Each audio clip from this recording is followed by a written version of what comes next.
On September 15, 1944, at 6:32, the first assault waves of the 1st Marine Division reached the western beaches of Peleliu Island. By 8:10, smoke from naval gunfire drifted inland in a low, uneven layer, partially obscuring the coral ridges that rose immediately behind the shoreline. Temperatures at ground level measured 31 degrees Celsius, humidity above 85%, with wind from the southwest at 6 to 8 knots. There was no cloud cover. At 11:40, after the initial beachhead had been secured to a depth of approximately 600 yards, a single Marine scout sniper was moved forward from Regimental Reserve to a shallow coral depression east of Orange Beach 2. He arrived carrying only what could be carried alone: rifle, ammunition, water, optics, and entrenching tool. No radio. No observer. The Marine was assigned to V Amphibious Corps, attached temporarily to a rifle company that had lost 3 patrols in the previous 48 hours. The losses occurred inland, not during frontal contact, but during movement through palm groves and scrub forest. Survivors reported fire from above, short range, delivered at steep downward angles. No muzzle flash observed. No sustained engagement. 1 or 2 shot per contact, followed by silence. At 12:05, the scout sniper was given a narrow tasking: locate and neutralize Japanese marksmen operating from elevated positions in trees along the southern edge of the Umurbrogol foothills. The area of responsibility measured approximately 300 yards wide by 500 yards deep, bounded to the north by rising coral ridges and to the south by partially cleared palm stands. The eastern boundary was undefined due to incomplete mapping and ongoing enemy presence. The Marine carried a Springfield M1903A4 rifle bolt action, chambered in .30-06 Springfield. The rifle weighed 9.8 pounds unloaded, fitted with a Weaver 330C, M73B1, 2.5x scope mounted offset to allow stripper clip loading. Trigger pull averaged 4.5 pounds, clean break, minimal over travel. The optic provided limited magnification, but excellent light transmission under tropical conditions.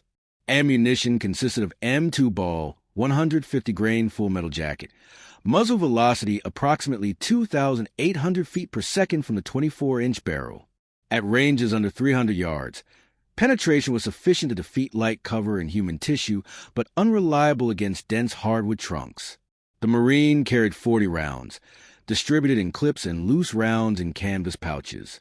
Compared to the standard issue M1 Garand, the Springfield offered slower rate of fire but superior accuracy, reduced mechanical noise, and greater control over shot placement.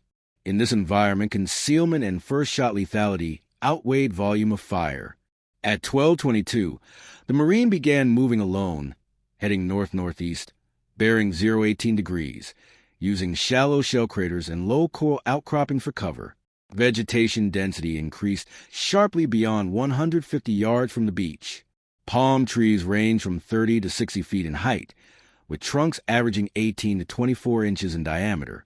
Understory consisted of scrub, vines, and loose coral fragments. Visibility at ground level was rarely more than 40 yards. By 12:47, the Marine reached a slight rise at plus 18 feet elevation, providing limited view into a palm grove ahead. He halted movement and transitioned into observation posture. Rifle rested on folded poncho, scope set to minimum magnification. Breathing slowed deliberately. Sweat accumulation was constant, evaporation minimal. For the next 37 minutes, there was no movement observed. Insects were audible. Occasional distant rifle fire from the beachhead carried faintly. The Marine did not shift position. Japanese tree snipers were known to observe movement patterns over extended periods before engaging. Patience favored the defender. At 13:26, a slight movement was detected at approximately 11 o'clock. Distance estimated 70 to 80 yards, elevation roughly 25 feet above ground. The movement was not lateral. It was vertical, slow, controlled repositioning along the trunk of a palm. No silhouette, no glint. The Marine did not raise the rifle. Instead, he adjusted position slightly to align with a fallen log, minimizing profile. Japanese snipers operating from trees often use ropes or notched trunks, allowing gradual ascent and descent without abrupt motion. Engagement typically occurred only after multiple hours of observation. At 14:03, heat shimmer became visible in open patches. Light filtered downward through fronds, creating irregular shadow bands. The Marine noted wind movement at canopy level was inconsistent with ground-level airflow. Fronds shifted slightly eastward while scrub below remained still. This indicated wind shear, affecting bullet drift for downward shots from trees, but negligible for upward shots at close range.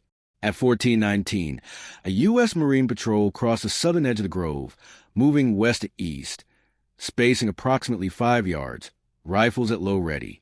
The scout sniper did not signal. No visual contact was permitted. The patrol disappeared after 94 seconds. At 14:24, 2 single rifle shots were heard from the grove interior, separated by 4.1 seconds. Both shots were downward. Both were suppressed only by foliage. No sustained firing followed. The Marine remained motionless. By 14:31, stretcher teams moved forward. 2 casualties, both head wounds. Entry points above the brow line, downward angle, distance likely under 50 yards. The enemy shooter did not fire again. The Marine adjusted his assessment. The Japanese sniper was disciplined, firing only when certainty of kill existed. Tree selection favored palms with dense frond clusters near the crown, allowing concealment and limited recoil signature. Likely armed with Type 97 sniper rifle, bolt action, 6.5 by 50 millimeters Arisaka, lower recoil, slower velocity, but sufficient at close range. Japanese doctrine emphasized concealment over relocation. Many tree snipers remained in position for days. At 15:02, the Marine began a slow crawl forward, advancing 12 yards over 21 minutes. Each movement was timed to insect noise and wind movement. Coral fragments cut through fatigues. Water consumption was restricted to prevent depletion. No relief was expected. At 15:41, he reached the base of a shallow depression. From this position, the upper canopy of 3 palms could be observed against the sky at shallow upward angle. Sun position was now west-southwest, creating backlighting that favored spotting silhouettes but also revealed observer movement if careless. At 16:10, the Marine observed a brief reflection, no more than 0.3 seconds, from within the fronds of the central palm. Possibly metal, possibly sweat, possibly deliberate bait. He did not fire. Instead, he marked the trunk base mentally. Distance 64 yards, bearing 023 degrees, estimated firing angle 35 degrees upward. He adjusted his firing solution accordingly. At that range, bullet drop was negligible. Wind correction minimal. From 1612 to 1748, there was no movement. The Marine remained prone.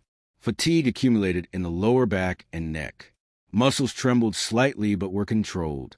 Insect bit exposed skin. No attempt was made to swat them. At 18:03, light levels began to fall. Contrast increased between sky and foliage. Tree snipers often avoided firing at dusk due to reduced target identification, but they also used fading light to reposition. At 18:17, the Marine observed slow lateral movement within the fronds, shifting shadows inconsistent with wind. He raised a rifle 1 inch, aligned scope, then lowered it again. Engagement at dusk risked revealing position without certainty. At 18:42, darkness fell rapidly. No shots were fired. The Marine did not withdraw. Japanese doctrine included night repositioning and nocturnal harassment fire. Remaining forward reduced the risk of surprise contact with friendly patrols and allowed continuity of observation. At 19:30, with full darkness established, the Marine repositioned 6 yards to the rear, selecting a shallow coral recess that provided backstop and limited silhouette. Rifle remained loaded, chamber empty, safety off. Through the night, sporadic rifle fire echoed from the ridges. No close contact occurred. At 2:14, distant automatic fire flared briefly, then ceased. The Marine did not sleep. At 5:31 on September 16, 1944, first light returned. The palm grove reemerged in layered gray tones. The Marine resumed observation of the same 3 trees. No movement was visible. At 5:31 on September 16, 1944, light returned gradually to the palm grove. The transition from darkness to usable visibility took approximately 23 minutes. During this period, contrast increased faster than detail. The Marine remained prone, unmoving, eyes fixed on the same 3 palms observed the previous afternoon. Dew collected on foliage. No precipitation occurred overnight. Temperature at ground level measured 27 degrees Celsius at sunrise, rising steadily. At 5:58, bird activity began in the canopy. Small birds moved between fronds in short, irregular bursts. The Marine noted their patterns. Birds avoided the central palm more than the others. This behavior was subtle and inconsistent, but repeated twice over a 10-minute interval. At 6:11, the Marine adjusted his rifle position, rotating the bipod substitute. Folded poncho by a few degrees to align with the central palm. He did not chamber around. He observed the base of the trunk, then the midsection, then the crown, in slow sequence. No movement was detected. At 6:37, distant artillery fire from the northern ridges caused intermittent vibration through the coral substrate. Fronds shook briefly, then settled. Dust drifted downward in thin sheets. The Marine used these disturbances to mask a minor adjustment of position, shifting his weight to relieve pressure on the left shoulder. At 7:02, a U.S. Marine fire team moved cautiously along the southern edge of the grove, advancing north-northwest. Spacing widened to 8 yards. The scout sniper tracked their movement through peripheral vision, but did not signal. He noted that they paused frequently, scanning upward rather than forward. This indicated that awareness of the tree sniper threat had disseminated through the line. At 7:14, one member of the fire team stopped abruptly and raised his rifle. He did not fire. The team withdrew 12 yards and held position for 6 minutes, then retreated out of sight. No shots were exchanged. At 7:31, the Marine observed a slight shift in shadow density within the central palm crown. The change was gradual, consistent with a human body adjusting posture rather than wind movement. Elevation estimated 28 to 32 feet. The Marine raised a rifle, chambered a round silently, and aligned the scope. He did not fire. The target area remained partially obscured by overlapping fronds. A clear line of sight to vital areas was not present. A non-lethal hit risked revealing position and prompting relocation or counterfire. Japanese tree snipers were trained to abandon compromised positions rapidly once detected. At 8:05, heat began to build. The Marine's breathing rate increased slightly. He controlled it deliberately. Sweat accumulation became continuous. He rationed water, taking a single swallow every 45 minutes. Dehydration was anticipated, but managed. At 8:42, a single rifle shot was heard from deeper within the grove, bearing 041 degrees, distance estimated 120 yards. The shot was followed by no further fire. The Marine assessed this as a separate shooter, possibly operating independently. Japanese sniper teams sometimes operated in loose coordination, overlapping fields of fire without direct communication. At 9:17, the Marine observed a brief downward movement from the central palm, approximately 18 inches of vertical shift, followed by stillness. This suggested repositioning rather than descent. He adjusted his firing solution mentally, accounting for a slightly lower elevation angle. At 9:54, a second reflection occurred, longer than the first, approximately 0.6 seconds, consistent with a lens or metal surface catching sunlight. The Marine aligned the scope precisely, centering on the suspected position. He did not fire. The reflection occurred at an oblique angle, likely not the optic itself, but a secondary metal component, possibly bolt handle or sling hardware. The exact location of the shooter's head could not be confirmed. At 10:23, the Marine observed a deliberate tactic change. A small piece of cloth, olive drab or brown, was lowered slowly from the fronds, suspended by a thin line. It descended 14 inches, then stopped. It remained motionless for 2 minutes, then was retracted. This was bait. The Marine did not respond. He did not shift position. Japanese snipers occasionally used decoys to draw fire, revealing opposing sniper locations. The Marine remained disciplined. At 11:02, the temperature reached 33 degrees Celsius. Heat shimmer increased in open areas but remained minimal under canopy. Light penetration created high-contrast patches. The Marine adjusted his scope focus slightly to compensate. At 11:27, the Marine detected a second sniper presence. Movement was observed in the rightmost palm, bearing 31 degrees, distance 78 yards, elevation 22 feet. The movement was brief and lateral. This suggested coordination, or at least awareness between shooters. The Marine now assessed two active enemy snipers within a 40-yard lateral span, engaging one wrist exposure to the other. He adjusted his position by 4 inches, aligning his body more squarely with the central palm to minimize silhouette. At 12:10, a U.S. Marine squad attempted to advance along the southern boundary again. At 12:13, a single shot rang out. One Marine fell immediately. The shot angle was steep and downward. The shooter did not fire again. The Marine tracked the shot origin visually. Dust and frond movement indicated the rightmost palm, not the central one. This confirmed the presence of at least 2 shooters. At 12:19, stretcher teams moved forward under cover. No further shots were fired. The Japanese snipers withheld fire, conserving concealment. At 12:47, the Marine made a critical adjustment. He shifted his focus away from the visible movement zones and began observing the negative space, areas where movement should occur, but did not. He noted that the central palm's fronds moved less than adjacent trees despite similar wind exposure. This suggested weight dampening motion. At 13:18, the Marine observed a small cascade of debris, dry fibers and dust, fall from the central palm trunk at approximately 20 feet elevation. This was likely caused by minor movement or adjustment by the occupant. The debris fell vertically, indicating minimal lateral wind at that level. The Marine chambered around again. He adjusted his breathing cycle to a 6-second rhythm. He waited. At 13:41, a brief silhouette appeared, no more than 0.2 seconds, between overlapping fronds. The Marine aligned the crosshairs on the center of the silhouette mass and applied slight pressure to the trigger. He did not fire. The silhouette disappeared too quickly to guarantee shot placement. The Marine assessed that the shooter was aware of being observed and was testing reactions. At 14:09, the Japanese snipers adapted again. A third piece of bait descended, this time from the rightmost palm. It was lowered more rapidly, then jerked upward abruptly. This was intended to provoke an instinctive shot. The Marine did not respond. At 14:36, a significant change occurred. Automatic rifle fire erupted briefly from the southern perimeter, lasting 11 seconds. This was followed by silence.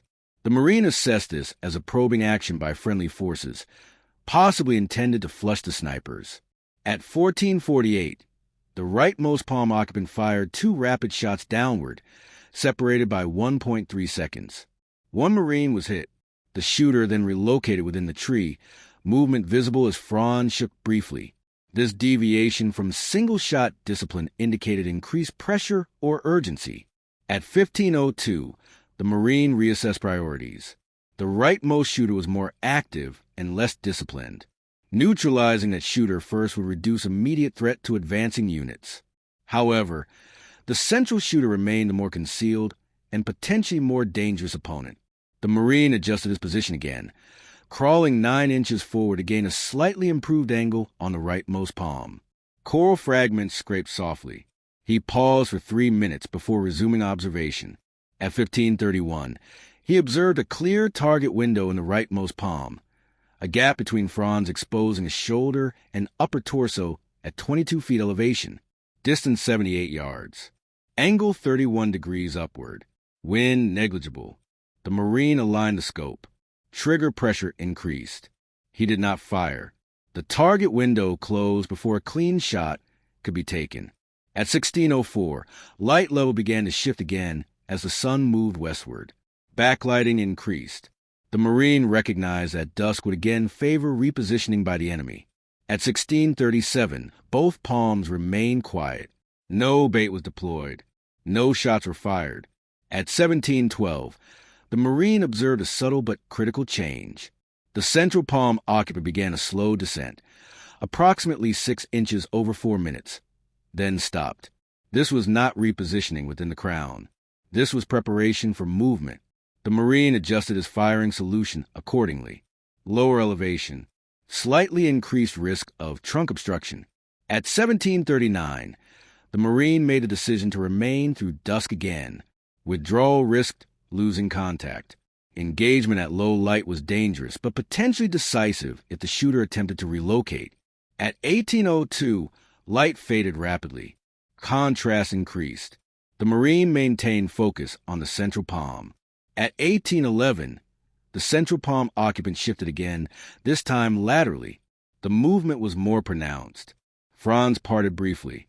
The Marine fired 1 round. The shot was brief and precise. The report echoed sharply, then was absorbed by foliage. The bullet traveled upward at 31 degrees, impacting at approximately 29 feet elevation. There was immediate downward movement, uncontrolled, and then stillness. No return fire followed. The Marine did not fire again. He did not move. At 18:19, the rightmost palm remained silent. No movement was observed. At 18:47, darkness fell. The Marine chambered another round and remained in position. Through the night, there was no further sniper fire from the grove. Sporadic distant engagements continued elsewhere. The Marine remained awake, monitoring the rightmost palm and listening for movement. At 4:58 on September 17, 1944, first light returned. The rightmost palm was empty. At 4:58 on September 17, 1944, first light revealed the palm grove in layered gray. The Marine remained prone, rifle aligned with the rightmost palm. No movement was visible. The central palm showed no further signs of activity. No return fire had occurred after the shot the previous evening. At 5:12, the Marine conducted a slow visual sweep from left to right, starting at ground level and progressing upward in deliberate increments. He noted that the fronds of the central palm were hanging unevenly. A cluster near the crown was bent downward more than adjacent foliage. This suggested added weight or disruption within the canopy. At 5:29, bird activity resumed in surrounding trees. Birds again avoided the central palm. None perched on the rightmost palm. This indicated continued disturbance in both positions, but not necessarily occupancy. At 5:47, the Marine adjusted his posture slightly, rolling onto his left side for 14 seconds to relieve pressure on his ribs, then returned to prone. He did not take his eyes off the grove during the movement. At 6:03, a U.S. Marine patrol moved cautiously into the grove from the south. Spacing was wide, approximately 10 yards.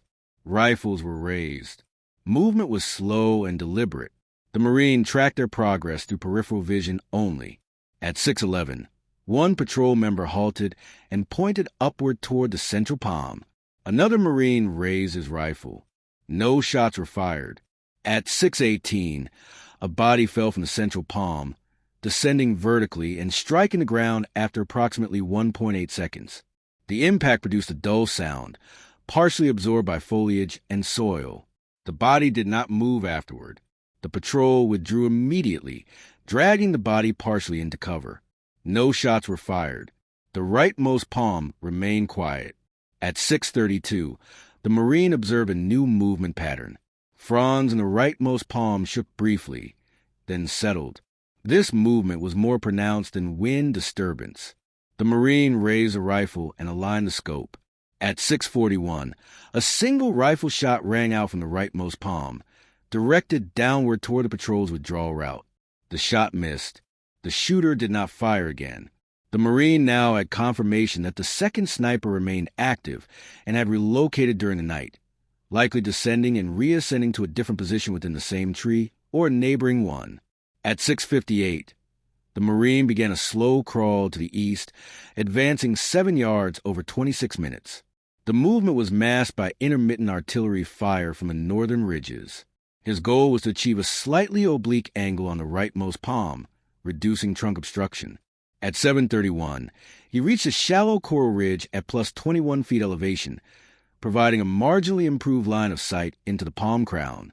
Distance to target estimated 74 yards. Elevation 24 feet. At 7:44, the Marine paused to observe.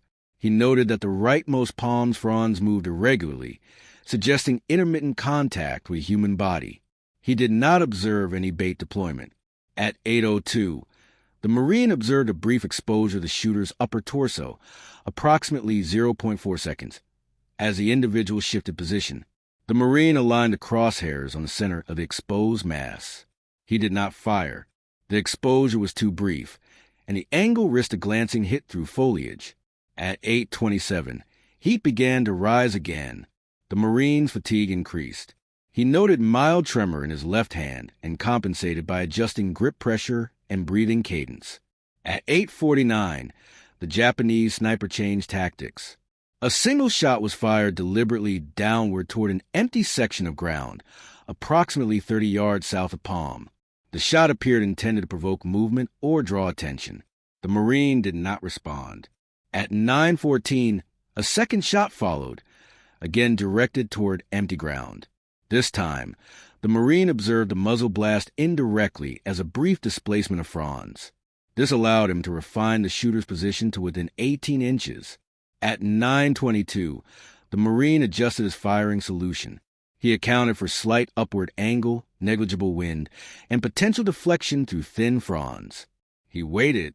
At 9:47, the shooter exposed his head and shoulders briefly while adjusting position. The Marine fired one round. The shot was precise. The bullet traveled upward at 29 degrees, passing through light foliage and striking the target at approximately 23 feet elevation. There was immediate downward movement, uncontrolled, followed by a second impact as the body struck lower fronds before falling free. No return fire followed.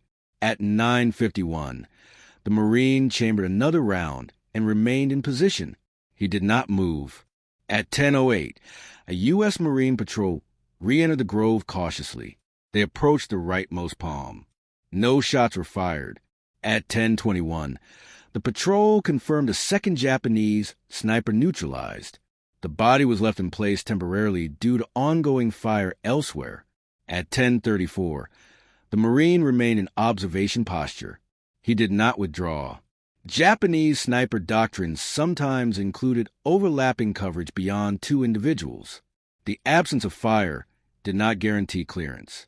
From 10:34 to 13:02, no movement was observed. The Marine remained prone. He consumed minimal water. Fatigue deepened but remained controlled. At 13:17, distant rifle fire increased briefly, then subsided. The Marine did not shift focus.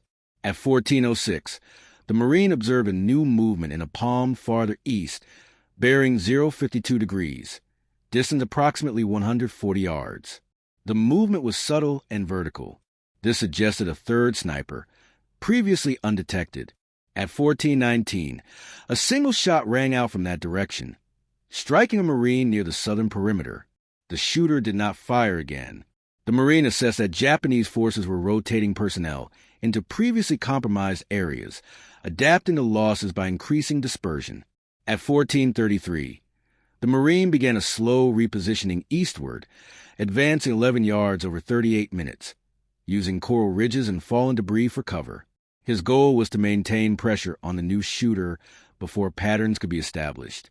At 15:21, he reached a new observation point. Distance to the suspected palm was 136 yards. Elevation plus 19 feet. Visibility was reduced by overlapping foliage. At 15:39, the Marine observed bait deployment from the new palm, cloth lowered briefly, then retracted. The tactic was repeated twice at irregular intervals. The Marine did not respond. At 16:04, the shooter fired a single shot downward, then immediately relocated within the tree. This indicated awareness of counter-sniper presence. At 16:22, the Marine fired one round at a fleeting silhouette, but the shot struck the trunk, producing a dull impact. No return fire followed. The Marine immediately adjusted position by 18 inches anticipating counterfire. None occurred. At 1647, light levels began to drop. The Marine recognized that dusk would again favor enemy movement. He resolved to remain forward. At 1712, the Marine observed lateral movement away from the palm, suggesting descent and relocation to another tree. He tracked the movement visually but did not fire due to insufficient target clarity. At 1749, darkness fell. Through the night of 17 to 18 September, sporadic rifle fire occurred across the sector.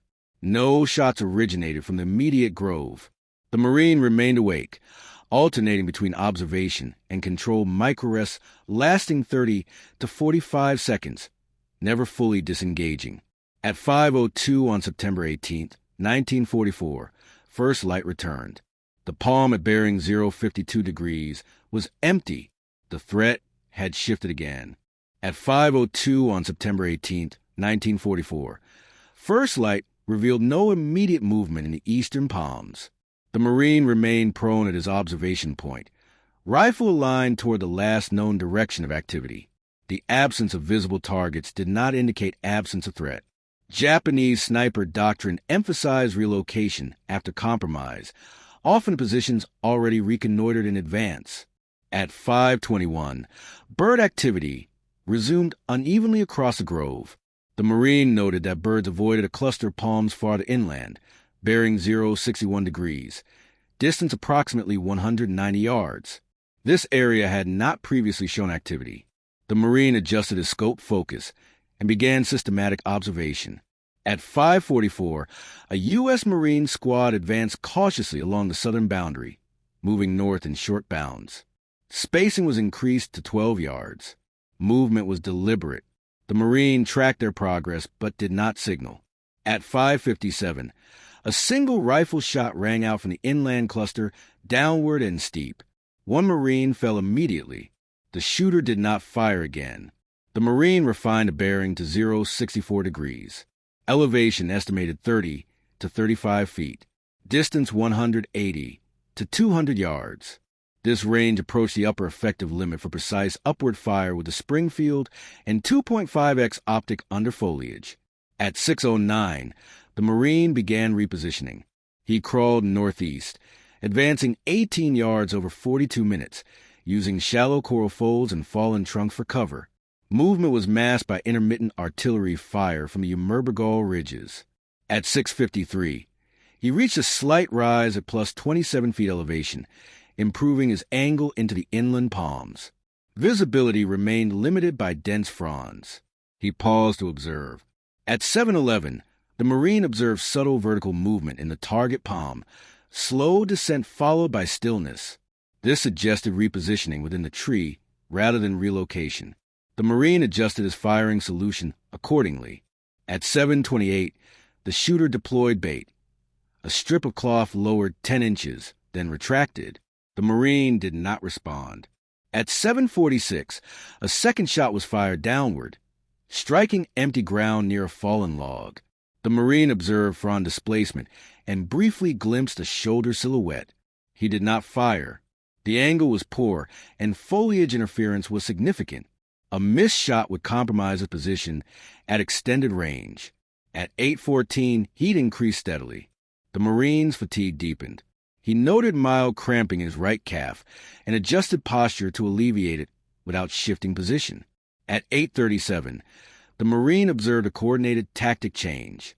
Two separate palms, one bearing 061 degrees, the other 073 degrees, showed near simultaneous frond movement. This indicated at least two shooters operating in loose coordination, overlapping fields of fire. At 8:52, one shooter fired downward, then immediately relocated. 30 seconds later, the second shooter fired from a different angle. The shots were not simultaneous, but staggered, likely intended to confuse detection and divide attention. The Marine reassessed. Engaging one shooter risked exposure to the other. He elected to remain concealed and gather pattern data. From 9:03 to 10:41, the Marine observed without firing. He noted timing between shots, angles, and repositioning behavior. The shooters favored single shots, rarely repeating from the same exact location. They avoided firing at obvious observers. At 10:56, a U.S. Marine machine gun section attempted to suppress the inland palms with short bursts. The fire was inaccurate due to limited elevation and visibility. The Japanese shooters ceased firing entirely during the suppression. At 11:23, the Marine observed one shooter descending partially, then moving laterally to a neighboring tree using interlocking fronds and vines. This movement was slow and controlled, lasting 9 minutes. The Marine tracked the movement visually but did not fire due to constant foliage obstruction. At 11:47, the Marine made a calculated decision. He began repositioning again, this time angling farther east to achieve a cross angle on the inland cluster. He advanced 22 yards over 51 minutes, maintaining extreme caution. At 12:38, he reached a new observation point at plus 31 feet elevation, the highest ground he had used so far. From here, the inland palms were partially silhouetted against the sky. At 12:56, the Marine observed a clear silhouette, head and shoulders, against a pale sky background. Distance 192 yards. Elevation 34 feet. Wind negligible. The Marine aligned the scope carefully. He adjusted for minimal drop and fired one round. The shot struck foliage just below the target, deflected slightly and missed. The Marine immediately shifted position by 24 inches, anticipating return fire. No return fire occurred. At 13:04, both inland palms became still. No bait was deployed. No shots were fired. The Marine assessed that his presence had been detected. At 13:29, the Marine observed a new tactic. A Japanese shooter fired from a completely different direction, bearing 049 degrees, distance 210 yards, suggesting relocation to a secondary position. The shot struck a Marine moving along a ravine. The Marine now assessed at least 3 active shooters rotating positions to avoid counter-sniper fire. At 13:52, the Marine reduced his profile further, lowering his head and rifle and ceased scanning broad areas. He focused only on likely firing lanes. From 14:03 to 16:11, no shots were fired from the inland cluster. The Marine remained motionless. Fatigue was severe. He experienced brief visual narrowing, but corrected by controlled breathing and micro-movements of fingers and toes. At 16:24, one shooter resumed activity, firing a single shot from the original 061-degree palm. The Marine observed the muzzle disturbance and aligned his scope. He fired one round. The shot traveled upward at extended range, passing through light foliage and striking the target at approximately 33 feet elevation. The silhouette collapsed backward into fronds. No further movement was observed. At 16:31, the Marine chambered another round and remained in position. At 16:47, a second shooter fired from bearing 073 degrees, possibly reacting to the loss. The Marine observed the shot origin but did not fire due to poor visibility. At 17:03, light levels began to fall. The Marine recognized that continued engagement at dusk risked ambush or misidentification. He elected to remain but not fire unless a clear target presented. At 17:41, the second shooter relocated again, movement visible as fronds shook briefly. No shot followed. At 18:02, darkness fell. Through the night of 18 to 19 September, sporadic rifle fire continued across the sector. No shots originated from the immediate inland cluster. The Marine remained awake, listening for movement and monitoring likely avenues of approach. At 5:06 on September 19, 1944, first light returned. The inland cluster showed reduced activity. One palm bore visible disturbance, broken fronds and debris at its base. At 5:29, a U.S. Marine patrol advanced cautiously inland. No shots were fired. The patrol withdrew after 12 minutes, having encountered no contact. At 6:02, the Marine observed a new development. Japanese rifle fire erupted briefly from a different sector, farther north. This suggested that surviving snipers had withdrawn deeper into the Umurbrogol foothills. At 6:37, the Marine received no new tasking. He remained in position, continuing observation. From 7 to 12 o'clock, No sniper fire occurred within his sector. The Marine remained prone, conserving energy and maintaining vigilance. At 12:18, a single shot rang out from far inland, well beyond his effective range. The Marine did not respond. At 16:09, light began to fade again. The Marine remained forward. At 18:04, darkness fell for the third consecutive night. The escalation had peaked. Adaptation on both sides had altered the engagement geometry. The immediate threat within the grove had diminished, but not ended.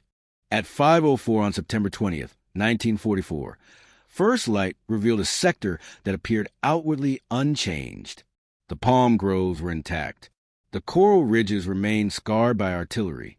Smoke drifted intermittently from the north.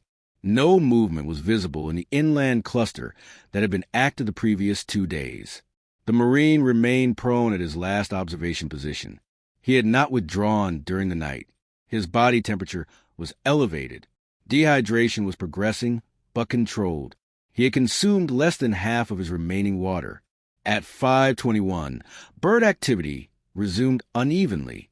Birds moved freely in the nearer palms, but remained absent from a deeper stand farther north, bearing 012 degrees, distance approximately 260 yards. This area lay at the edge of his assigned sector, but within observation. At 5:39, a single rifle shot echoed from that direction. The sound was faint but distinct. The shot angle was downward. No immediate follow-up occurred.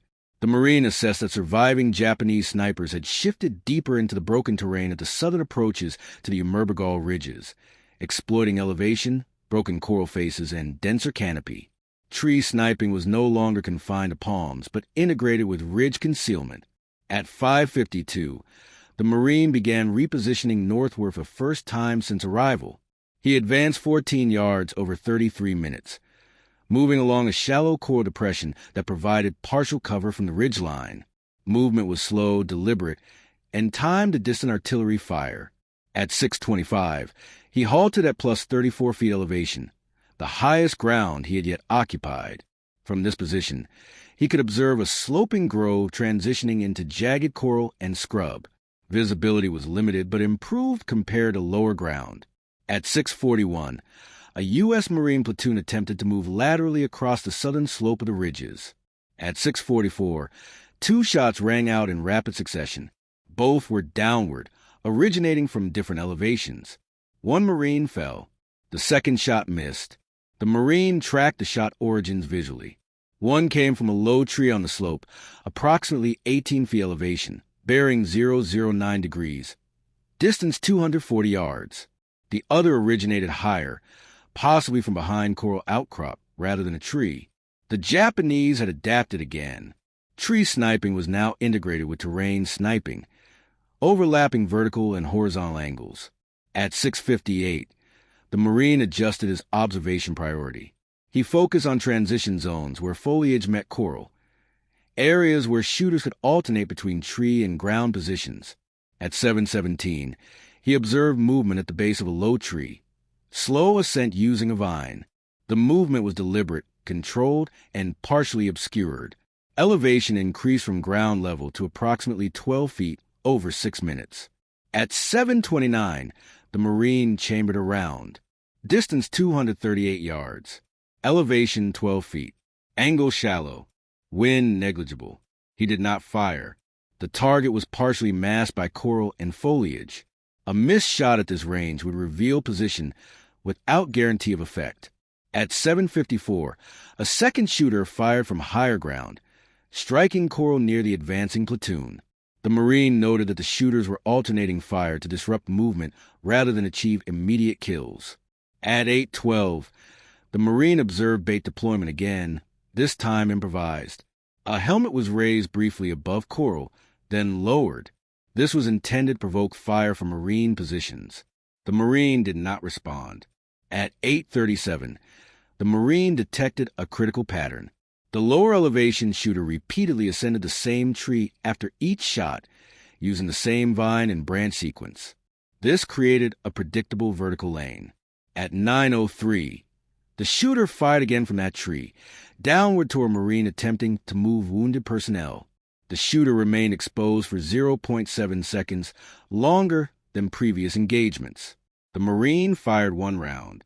The bullet traveled at a shallow upward angle, passing through light foliage and striking the target at approximately 14 feet elevation. The body fell backward against the trunk, then slid down partially before becoming lodged briefly in lower branches. No return fire followed from that position. At 9:11, the Marine chambered another round and remained fixed. He did not reposition immediately, anticipating reaction fire from the higher shooter. At 9:26, the higher shooter fired once, direction uncertain. The Marine tracked the muzzle disturbance but did not fire due to poor target definition. At 9:48, the Marine observed movement higher on the slope, bearing 357 degrees, distance 310 yards. This was near the upper limit of effective engagement. The shooter appeared to be using coral shadows rather than foliage. At 10:02, the Marine elected not to engage. His position was optimized for the lower slope, not the ridge crest. Engaging at extreme range risked exposure. From 10:15 to 12:34, intermittent sniper fire continued across the broader sector. None originated from the immediate slope where Marine was positioned. Friendly units adjusted movement patterns accordingly, increasing spacing and using smoke for concealment. At 12:47, the Marine consumed the last of his water. He remained forward. At 13:19, heat peaked again, exceeding 34 degrees Celsius. The Marine experienced significant fatigue, muscle stiffness, and mild disorientation, which he controlled through deliberate breathing and stillness. At 14:06, a new engagement developed abruptly. A Japanese shooter fired twice in rapid succession from a tree farther west, bearing 298 degrees, distance 210 yards. Both shots were downward, targeting Marines moving along a ravine. The Marine shifted his body orientation carefully, rotating 17 degrees to align with the new threat. He observed the tree crown through overlapping fronds. At 14:21, the shooter descended slightly, exposing more of the upper torso. The Marine aligned the scope. He did not fire. The exposure was fleeting and partially masked. At 14:47, the shooter fired again.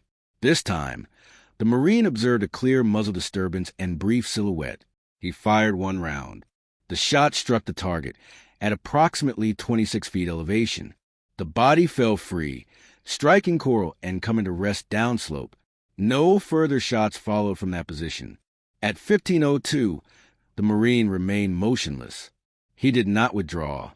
At 15:31, Japanese sniper fire across the sector diminished noticeably. No shots were heard from trees within his effective range. At 16:18, a U.S. Marine officer moved forward cautiously to assess the area. No fire was drawn. At 17:04, light began to fade. The Marine remained forward through dusk for the fifth consecutive night. At 18:01, darkness fell. During the night of 20 to 21 September, sporadic rifle fire continued far inland. None originated near the Marine's position. He remained awake, conserving energy and monitoring sound. At 5:08 on September 21st, 1944, first light revealed a significant change. Several trees previously used by snipers showed signs of abandonment, broken fronds, discarded cloth, and disturbed soil at their bases.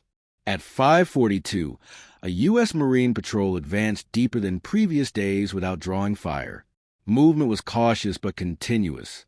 At 6:19, the Marine observed no sniper activity within his sector. He maintained observation. At 8:03, he noted that Japanese fire had shifted entirely to the ridge interior.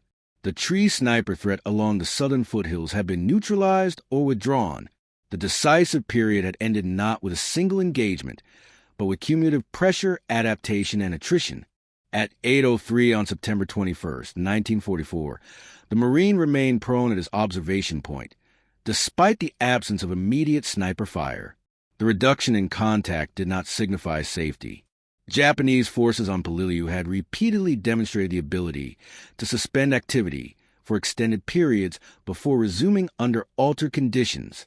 From 8:10 to 10:42, U.S. Marine units advanced incrementally along the southern foothills without receiving fire from trees. Movement remained cautious. Spacing stayed wide. No patrol exceeded 20 minutes of continuous exposure without halting and scanning upward. At 10:58, the Marine observed a small group of engineers moving forward to mark cleared lanes. No sniper fire occurred. This confirmed a significant reduction in enemy presence within the immediate sector. At 11:21, the Marine finally shifted position deliberately, rising from prone for the first time in nearly 6 days. He moved only 11 yards to a shaded coral fold and sat briefly, keeping the rifle oriented toward the ridgeline. Muscular stiffness was pronounced. Hands showed minor tremor. Vision remained clear. At 11:34, he conducted a systematic scan of all previously active trees. No movement, no bait, no frond disturbance inconsistent with wind. Bird activity had normalized across the grove. At 12:02, a corps-level message was relayed through runners. Tree sniper activity along the southern approaches had ceased. Units were instructed to redirect attention toward the Umurbrogol ridges proper, where resistance had intensified. The Marine remained forward until 13:17, continuing observation without engagement. No further shots were fired within his effective range. At 13:26, he began withdrawal for the first time since arrival.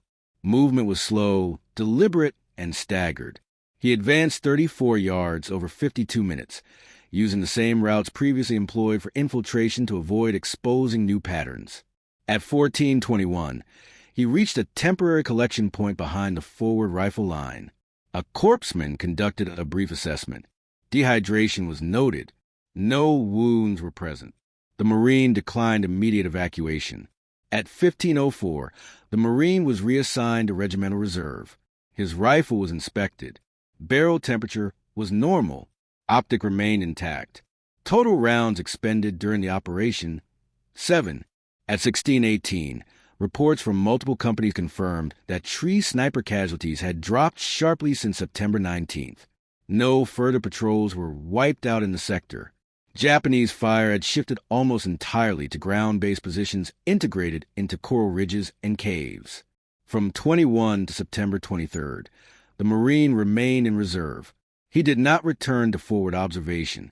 Japanese resistance elsewhere on the island intensified, but tree sniper activity in his former sector did not resume. On September 24th, engineers cleared several previously occupied palms. They recovered ropes, cloth strips, ammunition wrappers, and minimal personal equipment.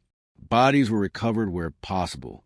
Some positions had been abandoned without evidence of casualties, indicating disciplined withdrawal. Analysis conducted afterward identified consistent Japanese adaptations.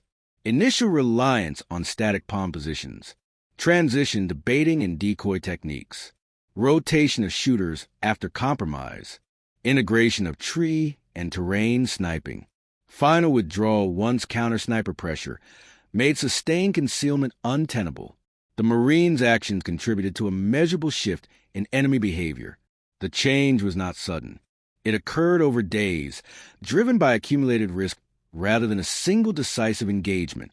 By September 26, 1944, the southern approaches to the Umurbrogol foothills were no longer dominated by tree-based fire. Casualty rates from downward sniper attacks decreased significantly. Movement patterns adjusted accordingly. The cost remained high. Peleliu continued to exact casualties at a rate disproportionate to its size. The removal of tree snipers did not reduce the overall lethality of the battlefield, but eliminated one specific persistent threat. The engagement demonstrated that in close jungle and broken coral terrain, the contest between sniper and counter-sniper was governed less by volume of fire than by endurance, concealment, and adaptation over time. No ceremony followed.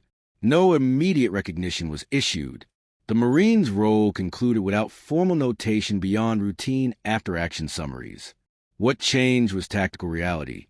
Patrols moved again. Engineers worked without constant upward scanning. Units advanced with reduced hesitation in areas once dominated by unseen fire from above. The trees remained. They no longer fired.